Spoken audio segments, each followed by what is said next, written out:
Right, we're ready for chapter 46. I'm doing this early because I need to do my kitchen and I don't really have the energy to do my kitchen. So I thought if I get this done, then at least I will then go for my rest before I attack my kitchen. We shall see. On the way home, Mr. Newhart and Mrs. Beloved of the King discussed if they should remove Ian from school to protect him from the same treatment now he had started on the King's Road. But after much discussion, they decided it would be better to wait and see how things fared with him. Being a boy, he might have more physical bullying to deal with, and they could address that if it happened. But there was something about Hope's reaction that suggested that it was the constant mean words and taunting that took its biggest toll. For that saying, sticks and stones may break my bones, but words will never hurt me, is a terrible one, and the most untrue thing I have ever heard, said Mrs. Beloved of the King passionately. I wonder who actually said it, agreed her husband. I'm guessing they were never bullied or something, because let's face it, wounds heal, but words stick. Absolutely, agreed Mrs. Beloved of the King, and the couple walked home together, feeling like this was a fresh start for their daughter. Back at the house, Hope sat down with her books. She felt like a weight had been lifted, and she was so looking forward to learning under the watchful eye of her grandmother that for the first time in a long time she was actually looking forward to her lessons. That morning she had a wonderful time reading and writing, and then they broke to make lunch. Miss Wait-on-the-Lord taught Hope how to make puff pastry, which Hope had never done before, and of course, because Miss Wait-on-the-Lord was a good teacher and a servant of the King, she used the baking time to emphasise to Hope the importance of daily readings and prayer. You see, Hope, she said, tying on her apron, we layer the butter into the dough and then press it down and then fold it over in this special way, she demonstrated. This way, if you look, you will see that the butter now runs throughout the entire dough. It is no longer an ordinary blob of dough, but something we call an enriched dough. Hope patted the now neatly layered pastry. And that's how we should look in our lives. We should have the King's word running throughout our entire being, so it affects everything we say, think, and do, and then our lives will be enriched too. But why have we made the pastry this way? Asked Hope, for it was a lot more complicated than the short crust pastry she was used to making with her mother. Ah, well, what happens to butter when it gets hot? Asked her grandmother, excited that she could also add chemistry into this baking lesson. It melts, said Hope. Yes, but what happens after it melts? She looked at Hope. Melted butter is essentially a liquid fat, so, well, a liquid steams once it's heated, so I guess it would steam, said Hope, a little unsure. Exactly, said Miss Wait-on-the-Lord.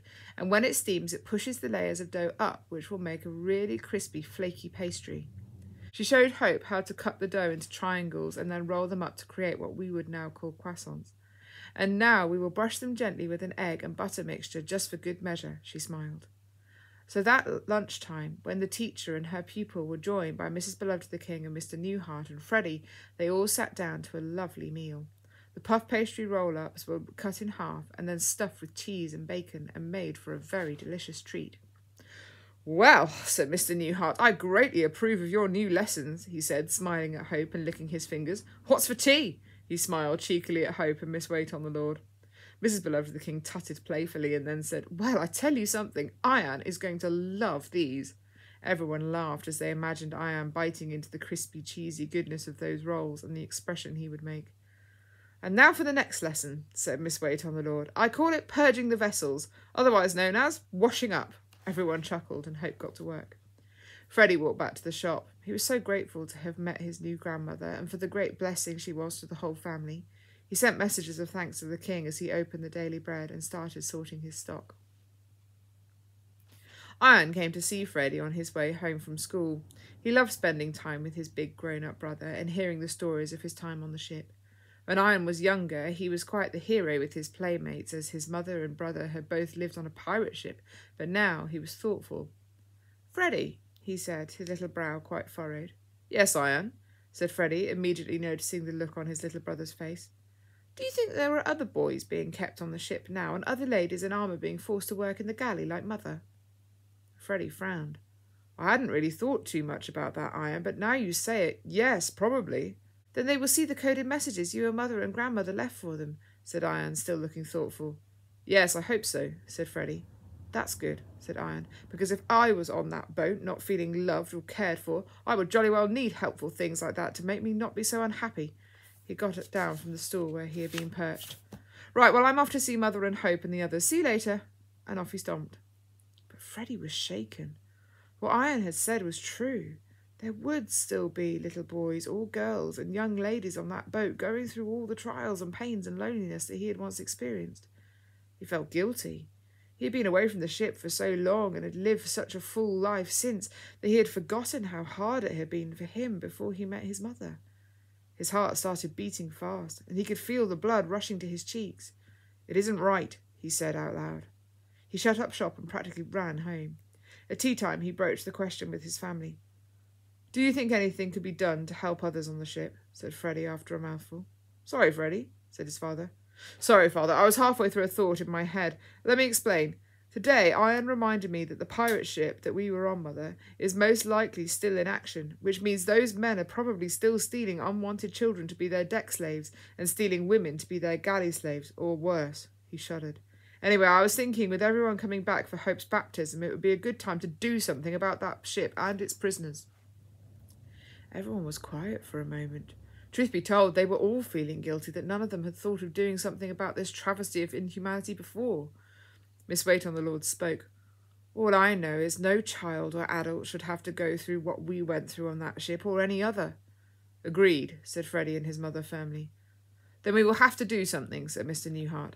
"Well done, Iron, for thinking about it, and well done, Freddie, for your plan. I think you're right. Having a good band of strong men would be what we need if we're going to storm that ship and rescue its prisoners." "And I've just remembered something," said Mrs. Beloved the King. "They have some of the King's treasure on board." Freddie looked at his mother in surprise. "Do they?" he said. "Yes, love. As we were getting ready to escape, I noticed a large chest. It had been bashed about a lot, but they hadn't managed to open it. But I'm sure it holds a very particular and ancient treasure in it." "Well then," said Mr. Newhart, the taste of adventure on his lips, "that settles it. After Hope's baptism, we'll band together and storm the place. And scuttle it in the process so it will never be used as a prison for anyone ever again," cried out Hope, who had often thought how scary it would be to be a young woman and be kidnapped and not know whether you would be forced down into the galley or forced in any other more frightening ways. "There's a plan," said Freddie, impressed with Hope's fervency. "Then let us pray for strength and guidance and timely help," said Mr. Newhart. "Do indeed," said a rousing voice full of vigour and encouragement.